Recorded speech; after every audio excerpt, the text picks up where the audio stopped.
2020년 10월 7일 3일 저녁 영상 촬영 송출 예배 시작합니다. 평안을 너희에게 주노니 곧 나의 평안을 너희에게 주노라. 내가 너희에게 주는 것은 세상이 주는 것과 같이 아니하니라. 너희는 마음에 근심하지도 말고 두려워하지도 말라. 주일 지나 3일 때는 이 저녁 시간에 하나님 앞에 찬송 드리지 아니할 수가 없고, 기도 드리지 아니할 수가 없고, 예배 드리지 아니할 수가 없어서 저희들이 이 시간도 이 3일 전의 예배에 참여하였습니다. 우리가 드리는 이 예배가 하나님을 기쁘시게 하는 예배 되기를 원하옵고, 하늘의 신령한 은혜가 우리의 마음의 평안과 위로가 넘치는 예배 되게 하여 주시옵소서. 우리 주 예수 그리스도의 이름으로 기도드리옵나이다. 아멘.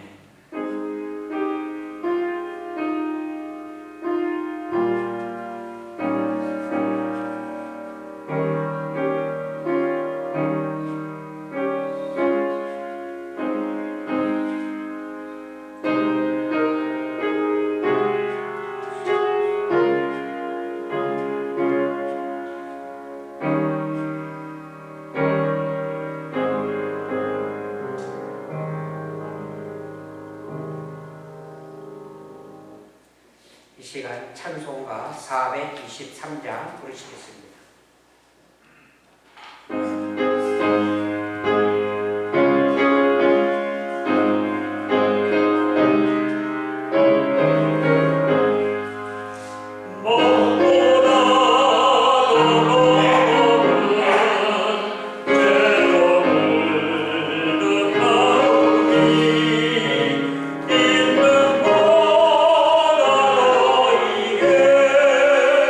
깨끗한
교회는 기도 담당이신데 남편 되는 장동일 교우가 추석 전에 허리를 이렇게 다치셔가지고 허리가 이렇게 좀 주저앉았대요. 그래서 꼼짝 못하고 2개월 동안 누워만 계시라고.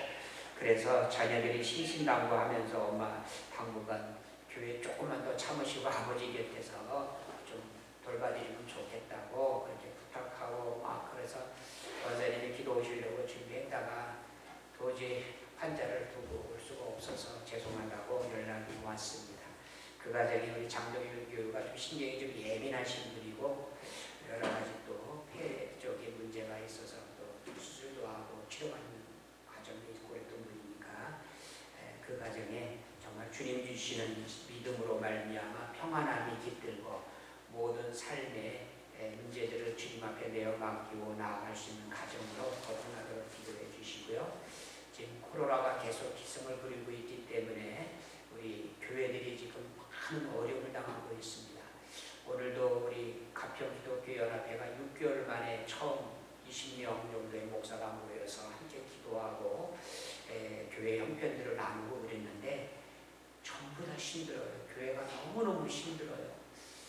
우리 교회에 대한 이야기는 저는 한마디도 안 했는데 우리 교회에 대한 소식을 다 잘하니까 어떻게 지내냐고 저만 보더니 다들 그렇게 물으시는데 잘 지내고 있다고 그렇게 그냥 인사드리고 그랬는데 지금 교회가 너무너무 힘듭니다. 아직도 교회를 못 모이는 교회들이 있대요. 그래서 지지난주간부터 교회들이 조금씩 모이기 시작을 했는데 아직도 못 모이는 교회가 있고 그렇다고 너무너무 힘들다고 그래서 우리 함께 기도하고 그랬는데 이 코로나로 인하여서 우리 교회가 더 이상 주저앉으면 안 됩니다.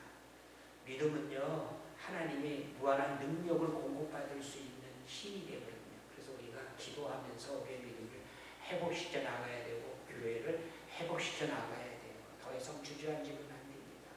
그렇다고 우리가 정부의 방역 수칙을 어기면 안 돼요. 일단 지킬 건 잘 지켜가면서 교회가 사회적으로 인정을 받아야 되는데 지금 교회가 그렇지 못해요. 신천지 문제 때문에 또 사랑제일교회 문제 때문에 또 우리 가평에서는 창대교회와 우리 북송교회가 대표적으로 확진자가 많이 나왔기 때문에 이 보통 어려운 게 아닙니다.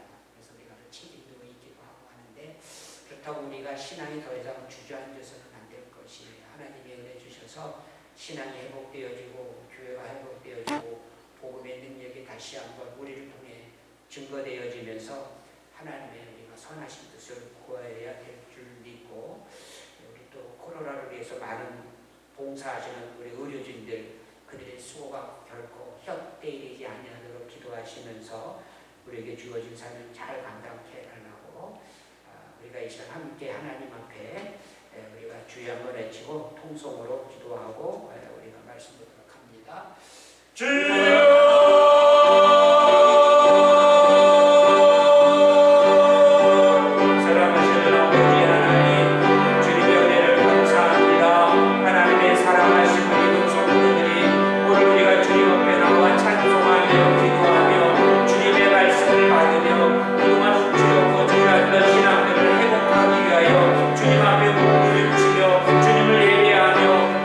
주님 앞에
벌써 우리가 10월을 맞았습니다. 그리고 추석도 지나고요. 이제 계속해서 이때는 열매를 거두는 때이죠.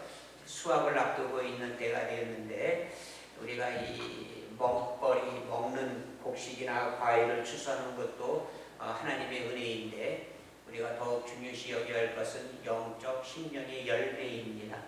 영적 심령의 열매는 우리 모두가 다 거둬야 할 내용입니다. 농사짓지 아니하면 거둘 수확이 없고 과실수를 재배하지 않으면 열매 딸 게 없죠.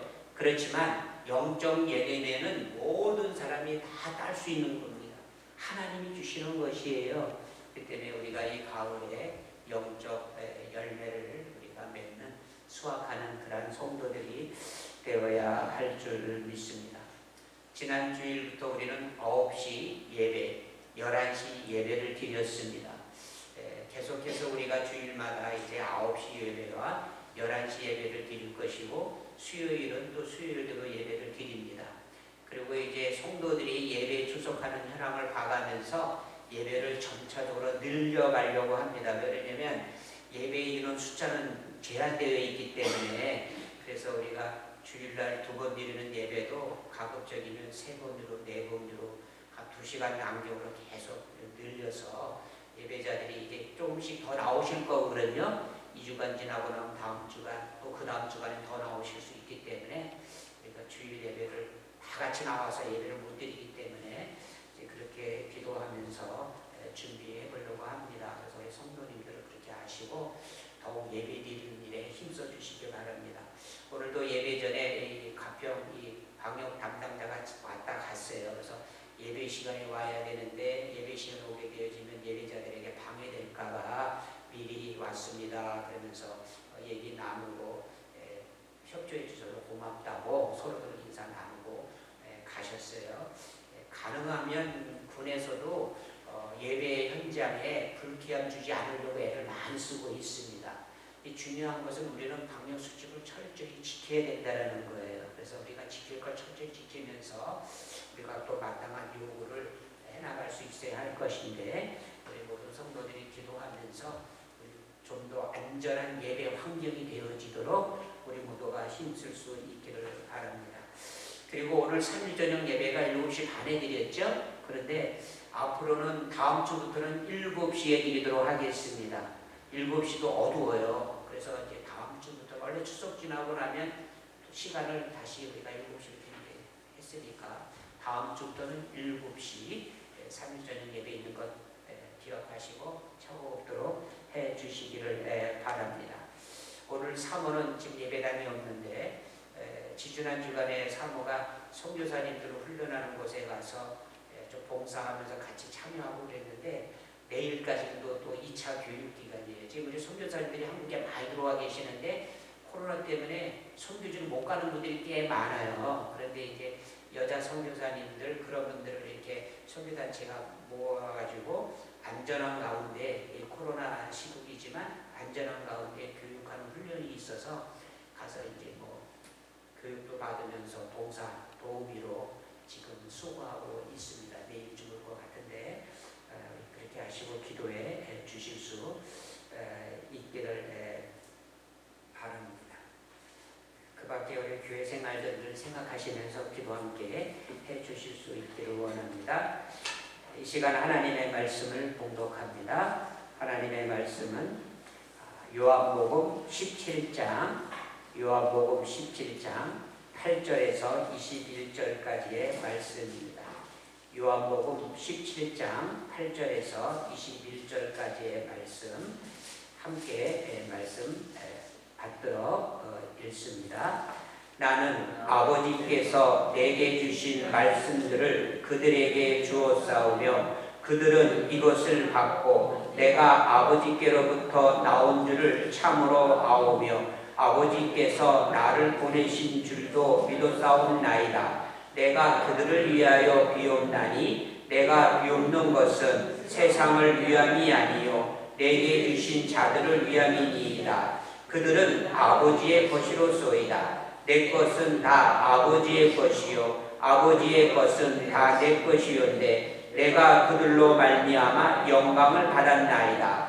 나는 세상에 더 있지 아니하오나 그들은 세상에 있사오고 나는 아버지께로 가옵나니 거룩하신 아버지여 내게 주신 아버지의 이름으로 그들을 보존하사 우리와 같이 그들도 하나가 되게 하옵소서. 내가 그들과 함께 있을 때에 내게 주신 아버지의 이름으로 그들을 보존하고 지켰나이다. 그 중에 하나도 멸망하지 않고 다만 멸망의 자식뿐이오니 이는 성경을 응하게 함이니이다. 지금 내가 아버지께로 가오니 내가 세상에서 이 말을 하옵는 것은 그들로 내 기쁨을 그들 안에 충만히 가지게 하려 함이니이다. 내가 아버지의 말씀을 그들에게 주었사오매 세상이 그들을 미워하였사오니 이는 내가 세상에 속하지 아니함같이 그들도 세상에 속하지 아니함으로 인함이니이다. 내가 비옵는 것은 그들을 세상에서 데려가시기를 위함이 아니요 다만 악에 빠지지 않게 보존하시기를 위함이니이다.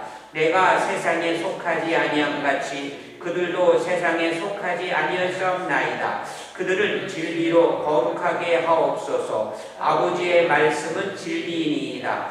아버지께서 나를 세상에 보내신 것 같이 나도 그들을 세상에 보내었고 또 그들을 위하여 내가 나를 거룩하게 하오니 이는 그들도 진리로 거룩함을 얻게 하려 함이니이다. 내가 비웃는 것은 이 사람들만 위함이 아니요 또 그들의 말로 말미암아 나를 믿는 사람들도 위함이니 아버지여 아버지께서 내 안에 내가 아버지 안에 있는 것 같이 그들도 다 하나가 되어 우리 안에 있게 하사 세상으로 아버지께서 나를 보내신 것을 믿게 하옵소서. 아멘. 이 요한복음 17장은 대제사장 되시는 예수님의 중보기도 내용입니다. 그래서 요한복음 17장은 예수님의 기도인데 그 기도가 중보기도이고 그리고 기도의 모든 그 예수님은 대제사장으로서 중보의 기도를 하는 내용으로 기록되어져 있죠. 참으로 이 중요한 내용입니다. 크게 말하면 하나 되게 하옵소서라는 기도의 내용이다라고 말씀드릴 수가 있어요. 오늘 3일 저녁 이렇게 모이게 되니까 참 목사의 마음에 기쁨이 가득합니다. 우리 많은 분들은 아니지만 그래도 우리 성도들이 얼굴을 뵈니까 너무 기쁨이 가득하고 감사함을 금할 수가 없습니다. 목사인 저는 모든 우리 성도들을 사랑합니다. 교회를 사랑하고 또 위로는 하나님을 사랑하고 또 우리에게 이런 사명을 주시고 예배할 수 있게 하신 이 모든 것들을 감사하고 사랑합니다. 사랑의 특징이 뭡니까? 사랑의 특징은 주는 것, 베푸는 것, 나누는 것, 이게 사랑의 특징이에요. 그래서 사랑하는 이에게는 물질도 또 마음도 내게 있는 것을 다 주고 싶은 것이죠. 그리고 또 우리는 사랑을 내리사랑 그런데 사랑은 흘러가는 것이다. 흘러가는 것. 그렇죠. 하나님께서 우리에게 주시지 않는 것이 없어요. 하나님은 우리에게 모든 것을 풍성히 우리에게 주셨죠. 그 중에서 하나님의 자녀에게 무한정으로 공급하신 은혜가 있어요. 무한정으로 공급하신 은혜, 그것이 무엇일까? 바로 기도입니다. 기도의 은혜, 기도의 힘은 하나님이 자녀들에게 무한정으로 공급하여 주시는 것입니다.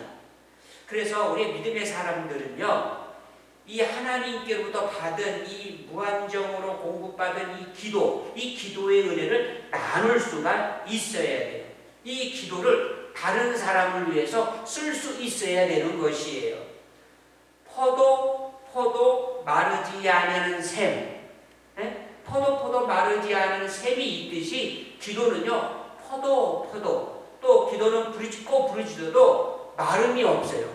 기도를 하면 할수록 더 깊은 생수가 흘러나오는 것입니다. 하나님이 우리에게 무한정으로 공급해 주시는 것이라는 거죠. 그래서 기도의 샘 속에는요, 최고의 보화가 담겨져 있어요. 최고의 보화가.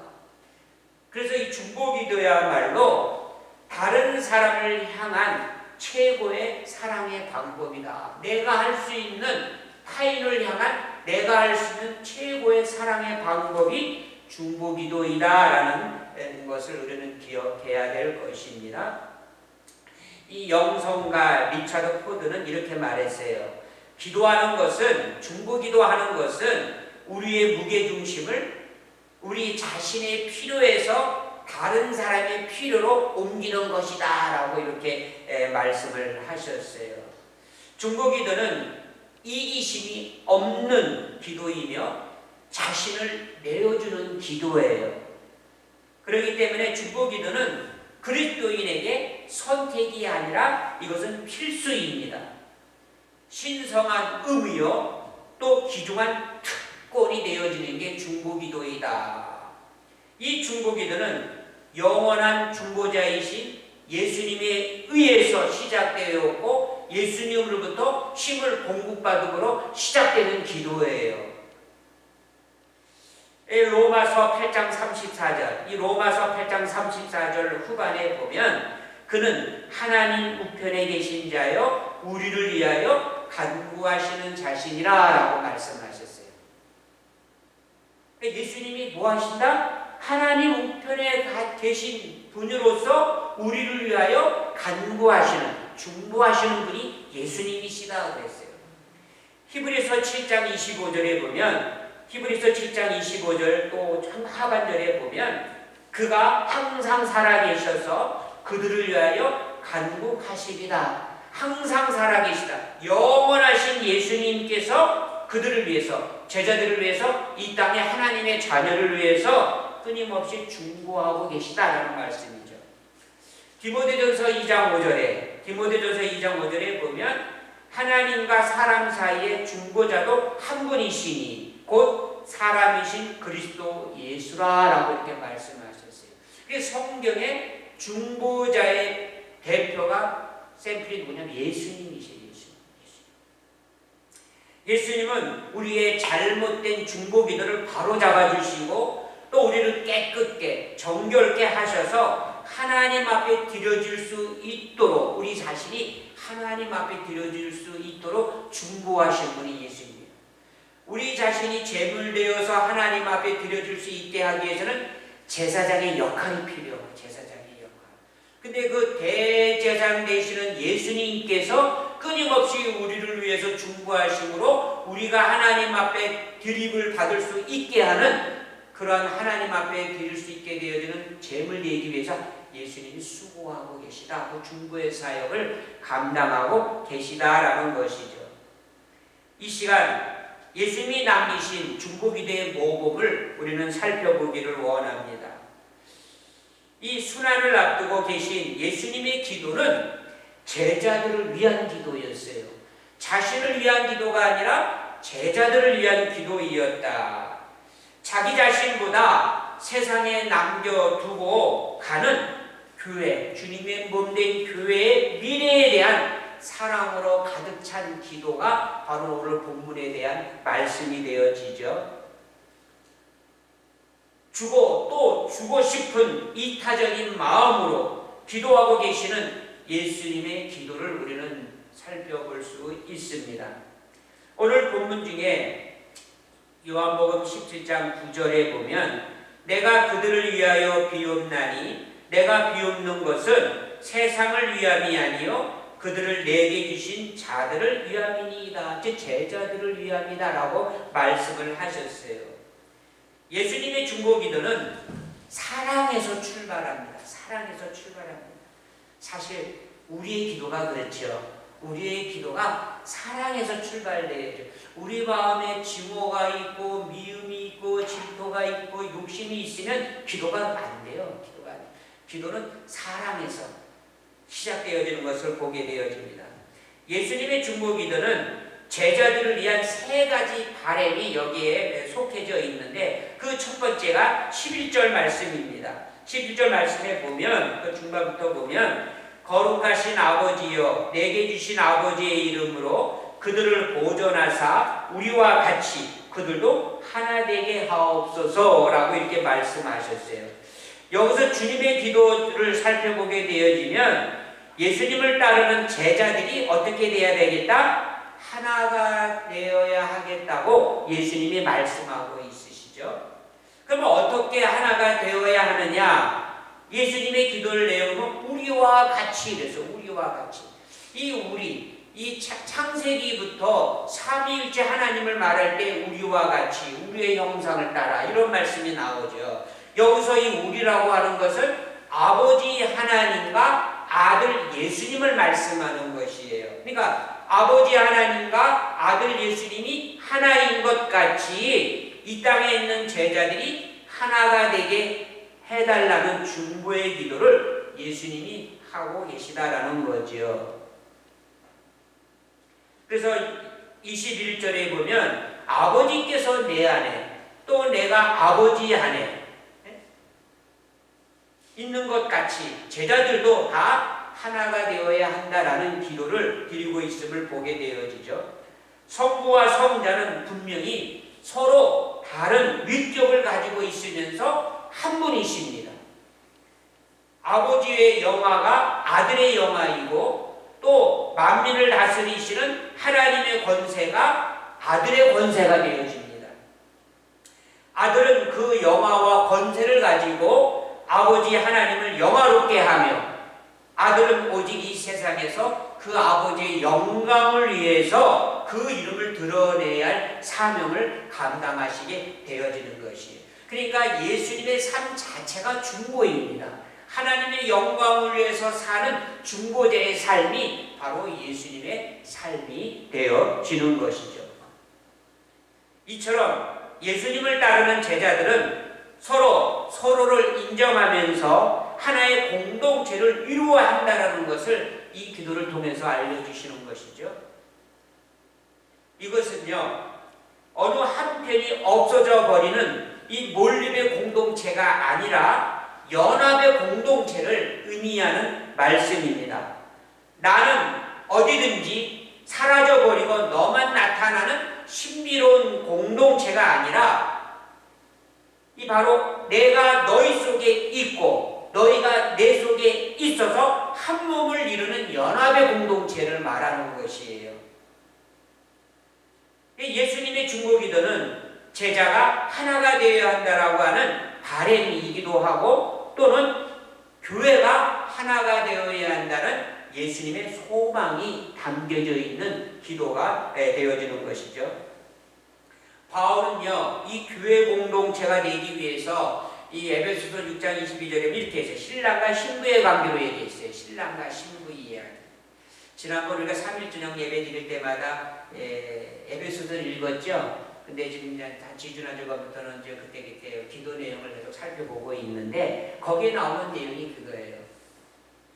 바울이 말하는 것은 부부의 신비로운 연합, 부부의 하나 되는 연합을 통해서 신랑인 예수님과 성도, 신부된 우리를 그렇게 이제 말씀을 하신 내용인데 이 사랑의 공동체, 한 몸을 이룬 연합의 공동체, 가장 근접한 모델이 바로 부부관계로 바울은 표현하고 있죠. 신랑과 신부는 분명히 나와 너로 존재합니다. 남자와 여자로 존재합니다. 남자와 여자, 남편과 아내, 너와 내가 합쳐서 중속이 되는 게 아니에요. 남자는 남자대로, 여자는 여자대로 따로 있는 것이고 너와 나가 따로 있는 것인데 둘이 아닌 어떻게 되어진다? 하나다라고 이야기했어요. 이게 부부의 신비한 진리예요. 그래서 예수님께서는 바로 아버지와 아들이 하나인 것 같이 이 땅에 있는 제자들이 교회들이 하나가 되기를 원한다고 중보의 기도를 하고 있는 것이죠. 그래서 너의 것이 내 것이고 내 것이 너의 것이다 라는 공동체입니다.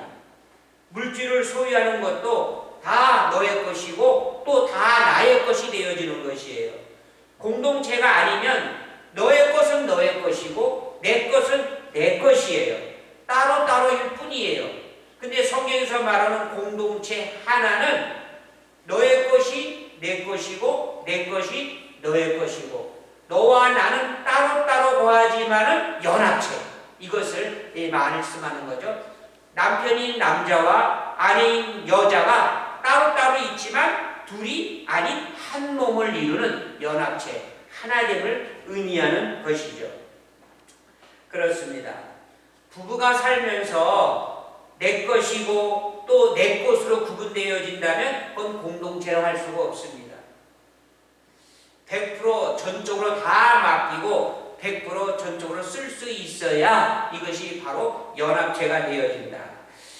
그저께 제가 방송을 이렇게 잠깐 보게 되어지니까 그 아침마다 어딘지 모르겠는데 잠깐 5분 정도 보니까 여성 강사 김미경 씨인가 이분이 나와서 이제 강의하는 내용을 내가 잠깐 들었어요. 들었는데 거기서 보니까 그분이 나름대로 강의를 참 잘하시는데 어떤 내용이냐면 이런 내용이에요. 부부가 결혼을 했다. 한 집에 산다.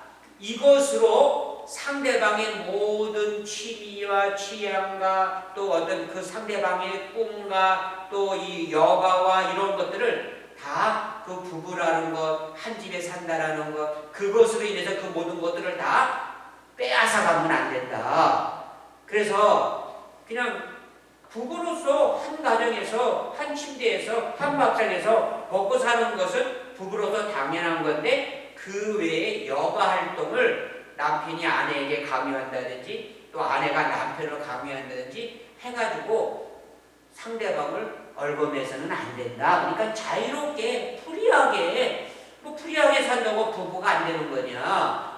자기가 하고 싶은 거 따로 한다고 해서 부부가 아닌 것이 아니지 않느냐. 그러면서 그런 것을 강조하더라고요. 근데 여기 지금 신세대 부부들의 그런 삶의 모습을 투명해지는 것 같다라는 걸 제가 끝까지 듣진 않아서 잘 모르겠는데, 근데 저는 그걸 들으면서 한편으로는 그게 맞는 말이지만 부부가 뭐냐, 가족이 뭐냐, 가정의 공동체가 뭐냐, 내가 하고 싶더라도 가정의 공동체를 위하면, 남편을 위해서라면, 아내를 위해서라면 내 생각을 낮추고 내 생각을 뒤로하고 희생하고 같이 섬기고 봉사하는 것이 이게 진정한 공동체가 되는 거잖아요. 그런데 요즘 이 시대는요, 너무 이 사회가 발달하면서 성경의 가치관을, 전통의 가치관을 전부 다 없애버리려고 해요.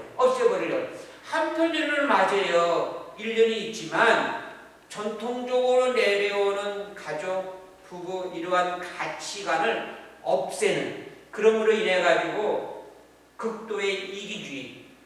그러니까 결혼을 해서 살면서도 애를 안 낳으려고 그러고, 다 당신이 본 건 당신이 쓰고 내가 본 것은 내가 쓰고 다 따로따로 이렇게 살아가는 것이 오늘날 가정이요 부부의 형태라고 하면 이 성경의 가르침과는 위배되는 것이에요. 그게 현대적인 것에 맞을 수는 있겠지만 그런 성경의 가르침은 아니다. 이런 생각을 가지면서 요즘에 우리가 정말 정신을 바짝 차리지 아니하면 정말 큰일 나겠구나. 너무너무 좋은 말이거든요. 그래서 요즘에 졸혼? 그런 말이 많이 유행하잖아요. 이제는 20년, 30년 자녀 키울 때까지 함께 살아줬으니까 이제는 당신이 하고 싶은 대로, 나는 나하고 싶은 대로 이혼 도장은 찍지 않지만 각자 따로따로 살자는 거예요. 근데 그게 한편으로는 당신의 삶을 엔조이하기 위해서는 좋을 수는 있지만 그게 진정한 부부 공동체는 아니에요. 부부 공동체는 아니에요. 근데 요즘 현대인들이 그걸 원하고, 나이들은 중년인들이 그걸 원하고, 시대가 지금 그렇게 변하고 있는 것에 대해서 우리가 신앙적으로 이걸 우리가 제대로 하지 아니하면 앞으로 점차적으로 어려운 때가 되겠다, 이런 생각을 잠시 가져보았어요. 성경에서는요, 교회를 신랑과 신부처럼 하나가 되어줘야 한다고 말씀합니다. 이게 바로 주님의 중보기도의 핵심입니다. 희생적으로 자기 몸을 내어주심과 순종과 또 존경으로 섬기는 관계 속에서 교회가 움직여 나가야 할 것을 우리 주님은 기도로 우리에게 가르쳐주고 계십니다. 이게 사실 남남끼리는 불가능하죠. 남남끼리는요. 사실 우리가 구역활동도 해보지만 구역은 몇 명 모이는 데도요, 죄와 이기심 때문에 시간들을 양보가 안 돼요. 나는 내 시간을 주장하고 또 다른 사람은 다른 시간을 주장해가지고 한 번 모이는 게 쉽지가 않아. 몇 명 모이는 거 조절하기 쉽지가 않아요. 네? 그 속에는 냉대와 무관심이 또 반복되어지는 것을 우리가 경험하게 되어지잖아요.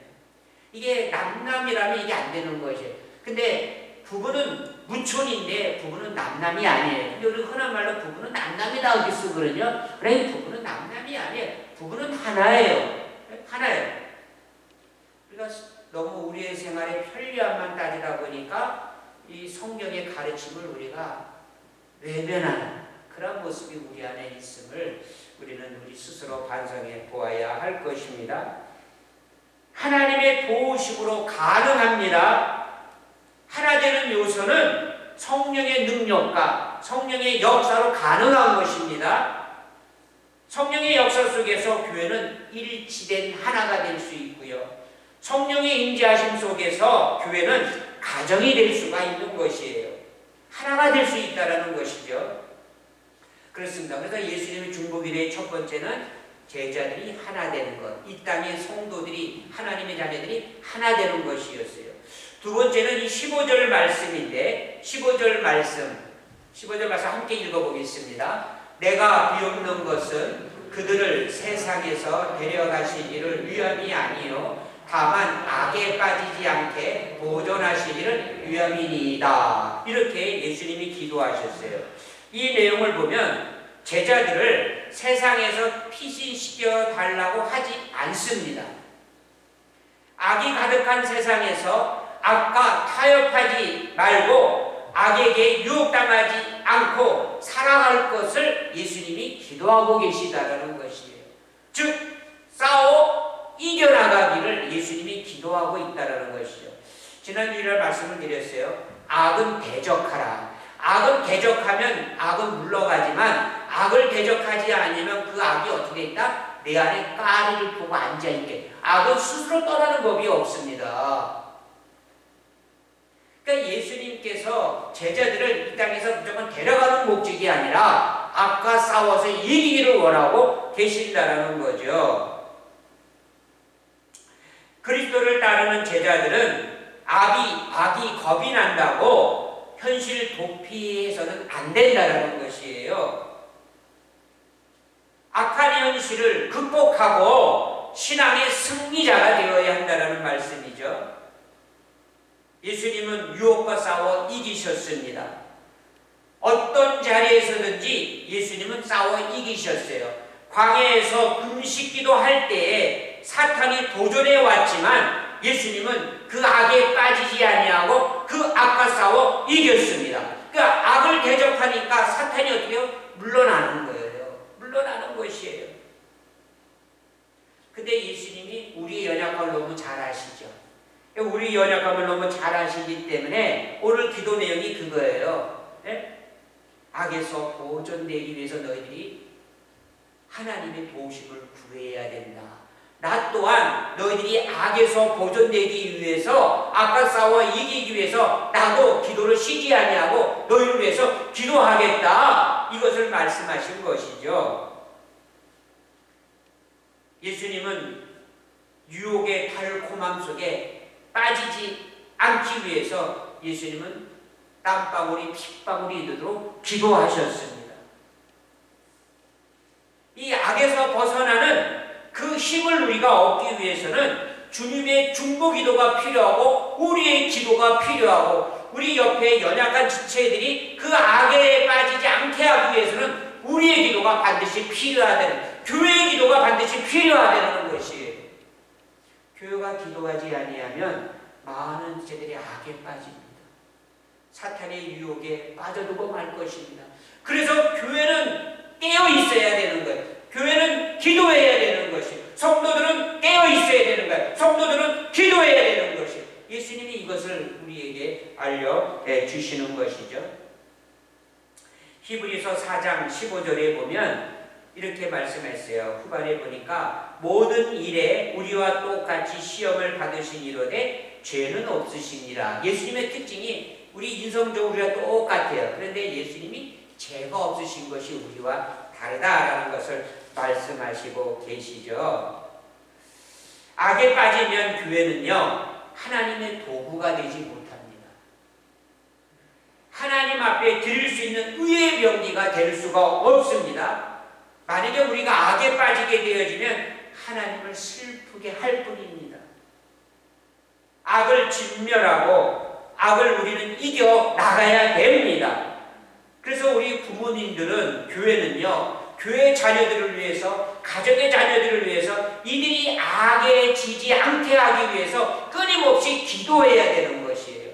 그래서 우리 부모님들이 그 주님 가르친 기도에도 그 악에 대해서 나오잖아요. 악을 이기게 해달라, 빠지지 않게 해달라고. 그럼 끊임없이 자녀들을 위해서 중보기도할 때 주기도문으로 계속 중보기도하는 건 좋습니다. 좋습니다. 그래서 우리는 악에서 보존을 받아야 되고 악과 싸워 이겨야 되니까 예수님의 중보기도 내용의 두 번째 바램이 그거예요. 자, 세 번째는 17절 말씀입니다. 17절 말씀을 우리가 한번 같이 읽어보도록 합니다. 그들을 진리로 거룩하게 하옵소서. 아버지의 말씀은 진리이니이다. 여기서 진리와 거룩함이란 말이 나와요. 제자들이 진리로 거룩하게 되어야 한다는 걸 말씀했죠. 그리고 진리는 곧 뭘 말하냐면 말씀을 의미하는 겁니다. 영과 진리로, 이렇게 얘기하잖아요. 영과 진리로. 여기에서 진리는 말씀을 의미하는 것이잖아요. 그래서 말씀으로 제자들이 거룩하게 구별되어진다는 것이에요.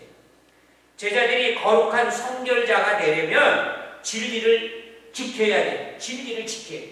진리를 지킨다는 건 뭘 말하는 겁니까?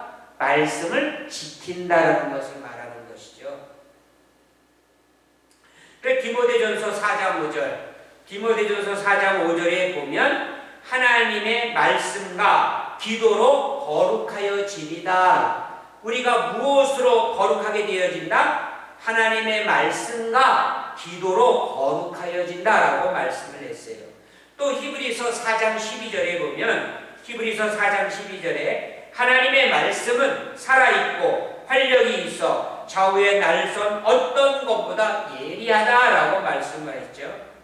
디모데후서 3장 16절 17절 말씀해 보면 모든 성경은 하나님의 감동으로 된 것으로 교훈과 책망과 바르게 함과 의로 교육하기에 유익하니 이는 하나님의 사람으로 온전하게 하며 모든 선한 일을 행할 능력을 갖추게 하려 합니다. 라고 이렇게 말씀을 하셨어요. 이 말씀의 역사가 너무너무 귀한 거예요. 이 말씀의 역사가 우리의 믿음을 불러일으키지 않습니까? 그래서 이 말씀의 역사가 거룩하게 되는 것과는 아주 필수적인 밀접한 관계가 있습니다. 그래서 말씀과 거룩의 관계는 뗄래야 뗄 수 없는 관계이고 성경에서는 뭐라고 말하냐면 복 있는 자, 이 말씀을 지키는 자가 복 있는 자다라고 이렇게 말씀을 하시죠. 누가복음 11장 28절, 누가복음 11장 28절에 보면 예수께서 이르시되 오히려 하나님의 말씀을 듣고 지키는 자가 복이 있느니라 라고 말씀하셨어요. 이 말씀이 어떻게 해서 나오게 되었냐면 한 여인이 예수님을 향하여 뭐라냐면 당신을 낳은 자, 그리고 당신에게 젖먹인 자는 그 여인은 복이 있도다 이렇게 얘기를 했거든요. 그러니까 그 육신의 예수님이 출생할 때 그 낳은 그 어머니, 그리고 그 젖을 먹인 어머니가 그 여인이 복이 있다 이렇게 말하니까 예수님이 그게 아니다. 그 여인이 복된 게 아니라 하나님의 말씀을 지키는 자가 복이 있다. 이렇게 예수님이 말씀해 주신 것이죠. 그래서 요한계시록 1장 3절 우리가 잘 알죠. 요한계시록 1장 3절의 말씀 다 같이 한번 읽어봅니다. 이 예언의 말씀을 읽는 자와 듣는 자와 그 가운데에 기록한 것을 지키는 자는 복이 있나니 때가 가까우니라 라고 이렇게 말씀하셨죠.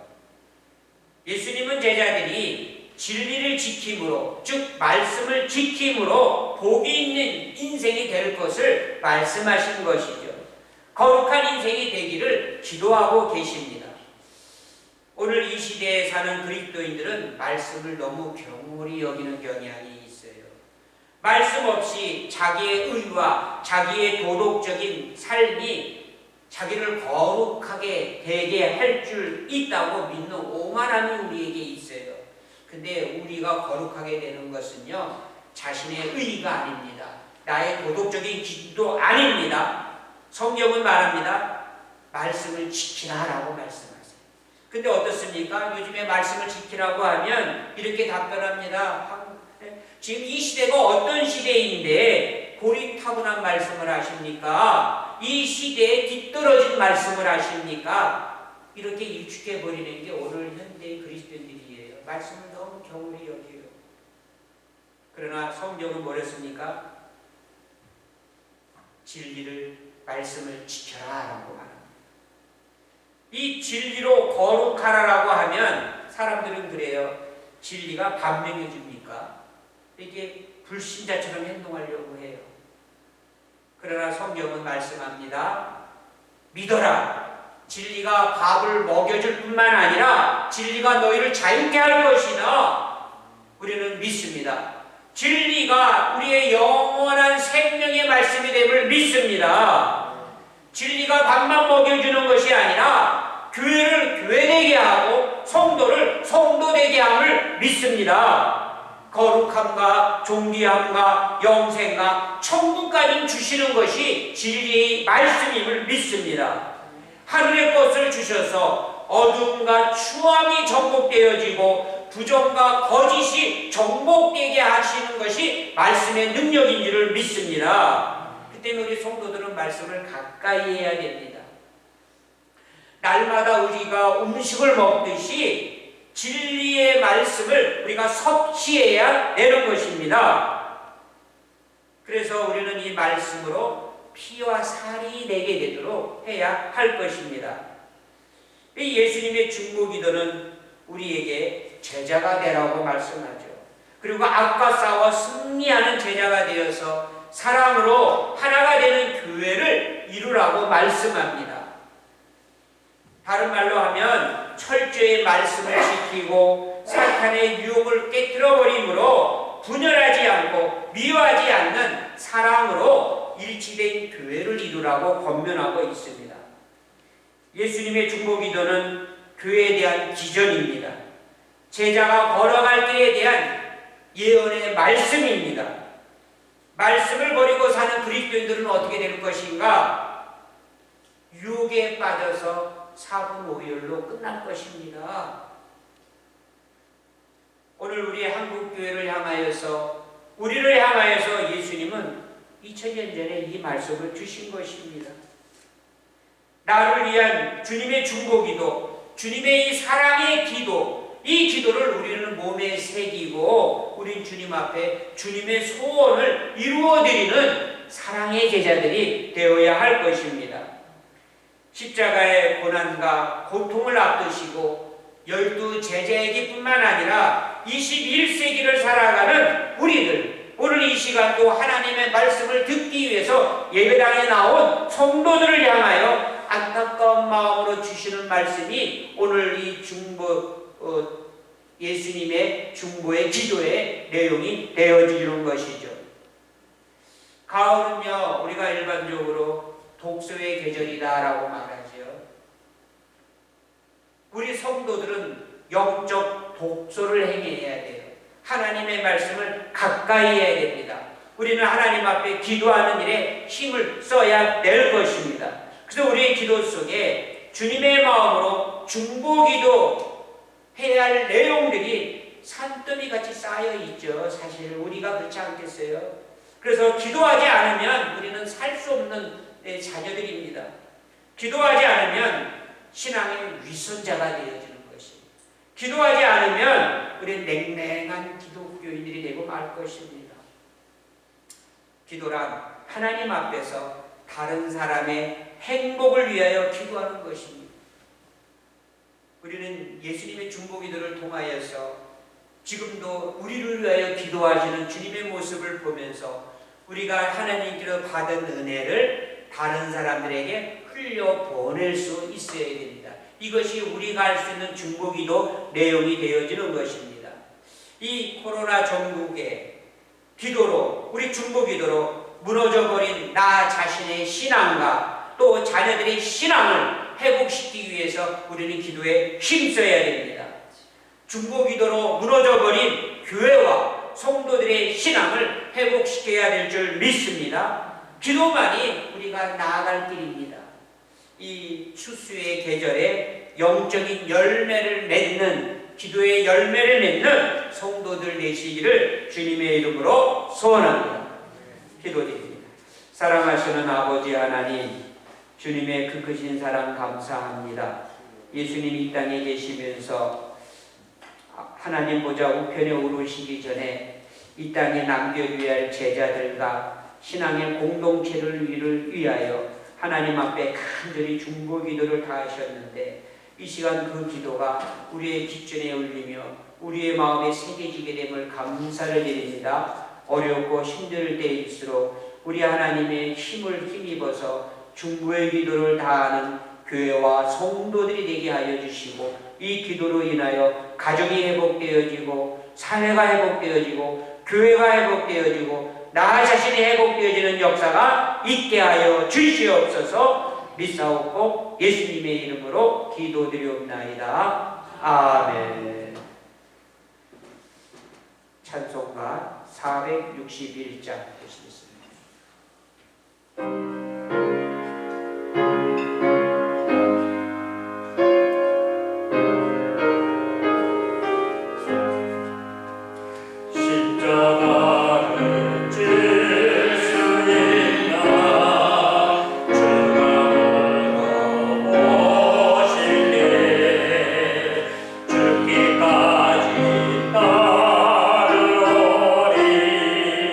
성도되라 하여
그리스도의 크신 은혜와 하나님 아버지의 극진하신 사랑하심과 성령의 감화, 감동, 교통, 충만, 역사하시는 은혜가 이 땅에 예수님이 제자들과 또 하나님의 자녀들을 위하여 중보의 기도를 하셨던 것 같이 우리 또한 중보의 기도자가 되어서 교회를 살리고 나라와 민족을 살리는 하나님의 선한 도구로 쓰임받기를 원하는 사랑하는 모든 심령들 머리 위에 이제로부터 영원토록 함께 하시기를 간절히 축원하옵나이다. 아멘.